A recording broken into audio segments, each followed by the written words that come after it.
G'day guys, hope everyone's coping well in the current lockdown situation. Today I'm just going to be doing a really quick comparison video between some LED headlights. So I've had the Tomcat brand LED H4 conversion for my car. I don't know if the public can actually get them. I don't know if you have to be a trade member or not to get them, but we got them for roughly about $120 Australian. And for that price you'd expect them to be pretty good, and they've been alright, but I've had two sets now, and the first one, left headlight went, started flickering after about 6 months, and now the second set, the right headlight's gone after again about 6, probably 7 months this one.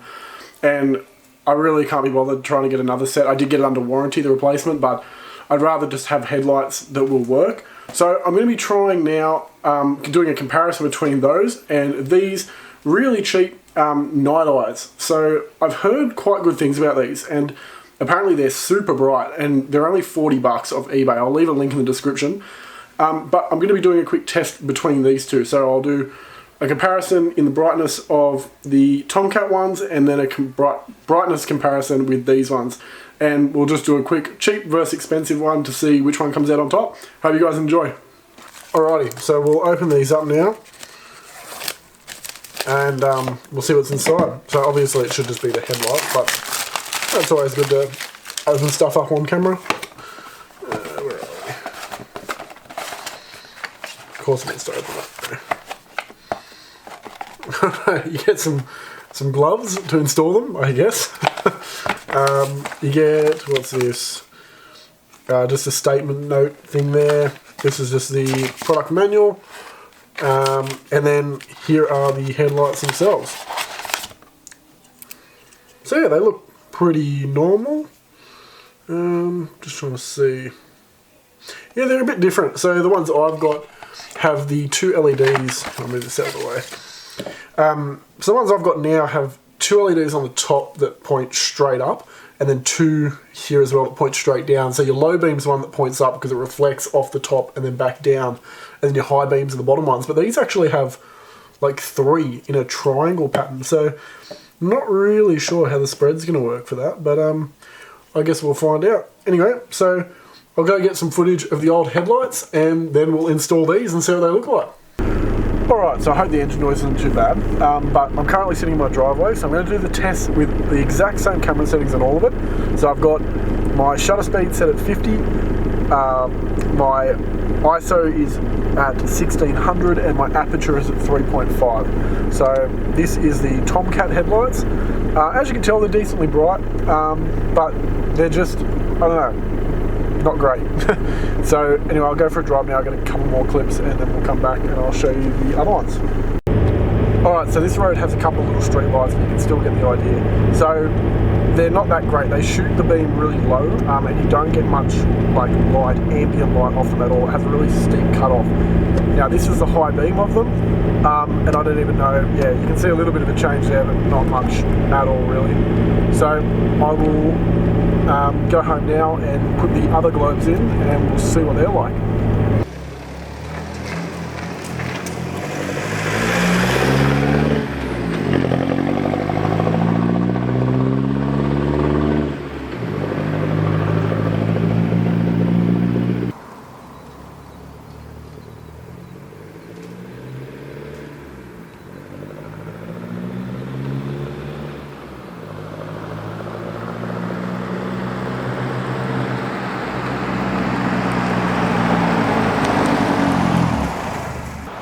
Alright, so I'll really quickly go through changing a globe over in case you don't know how to do it. So these ones have a little rubber cover on the back. So basically you pull that off. Then there'll be a little spring here that you push in and up, and then pull that back. And then your globe should come out like so. Then you simply unplug it.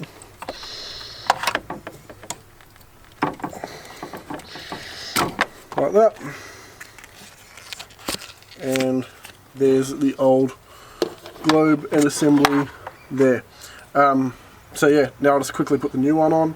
Now with these as well, LEDs usually have a fan in the back of the globe, like that, if you can see that. So you do have to usually cut a little slit or a little hole in the back of the rubber, which I've done just to let the fan breathe. Once you've done that, then it's as simple as doing the opposite of what you just did. So usually you got a little cutout that usually goes to the bottom, 3 tongs, the thicker one goes to the top. So you just line that up.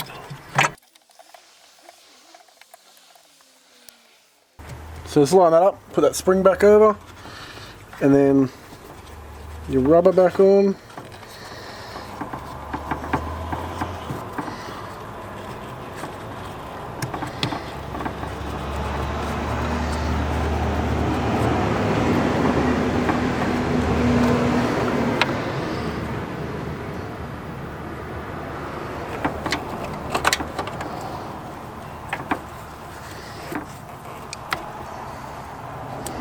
And then just plug it back in like so.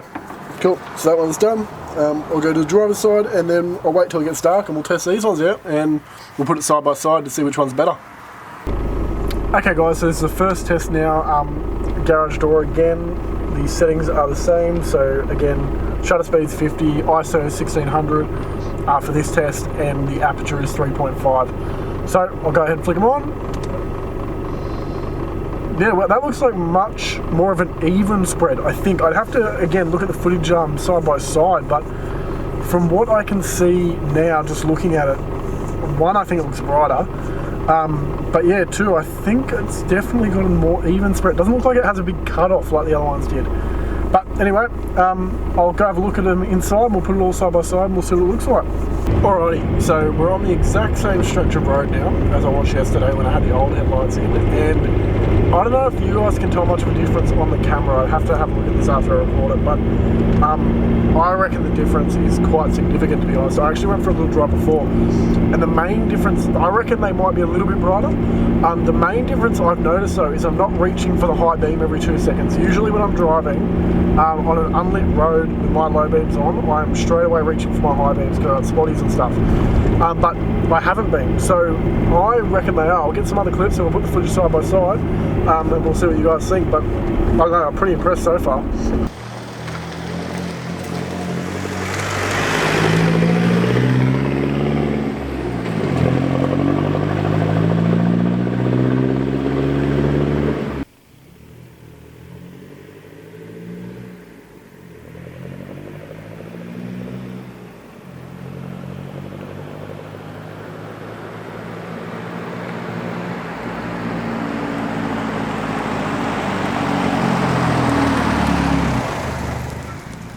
Alrighty, so after watching the clips back side by side, which I'm actually doing at the moment, there's clearly a difference between the two.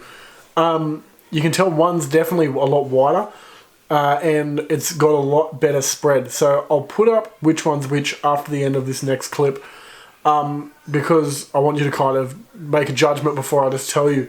But I think that definitely shows, yeah, the $40 globe is actually outperforming the $120 globe by a significant amount. I'm quite impressed by that. I didn't think it'd be brighter. I thought like they might be as good or a little bit worse, but yeah, definitely didn't expect it to be better. You can tell the light's also a lot wider. I've heard that can be tiring for your eyes, but I prefer the wider light. My high beams, I've got like spotties in there, very wide as well. But yeah, so I hope you guys enjoy this video. Just a quick comparison. It turns out the $40 globes were better in my opinion. So anyway guys, if you did like the video, make sure you drop a like, comment down below, and don't forget to subscribe, and I'll see you guys in the next video. Cheers.